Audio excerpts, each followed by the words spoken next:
ఎప్పుడు ఏం తినబుద్ధి అవుతుందో అర్థమే కాదు ఇక మా ఆయనకైతే. ఎందుకు ఇట్లా అన్నానంటే ఉగాది ముందే పెట్టుకొని ఇప్పుడు బచ్చాలు చేయమంటుండు మా ఆయననైతే. ఇప్పుడు ఎందుకే ఉగాది చేసుకుందాం అంటే తినబుద్ధి అవుతుంది అన్నాడు. ఆయనకు తినబుద్ధి అవుతుంది అంటే చాలు అందులోనే ఉంటుంది ఇక మనసంతా. అడిగేటప్పుడు కూడా ఎంత మంచిగా నవ్వుకుంటా మెల్లగా అడుగుతాడో మంచిగా అనిపిస్తుంది. ఇక నవ్వు కోసమైనా చేయాల్సిందే.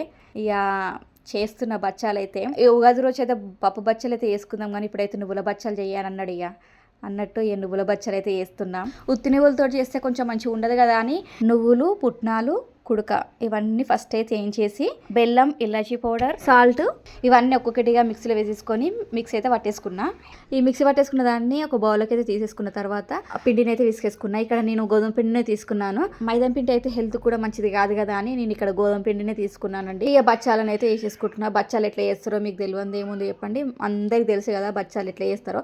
ఇక గట్లనే నేను కూడా వేసేస్తున్నాయ్యా. ఇక్కడ నూనె బదులు నెయ్యినైతే అద్దుతున్నానండి. మంచిగా వచ్చినాయి బచ్చాలు అయితే, మస్తు సాఫ్ట్గా వచ్చినాయి, టేస్ట్ కూడా బాగున్నాయి. మా ఆయన అయితే ఫుల్ హ్యాపీ.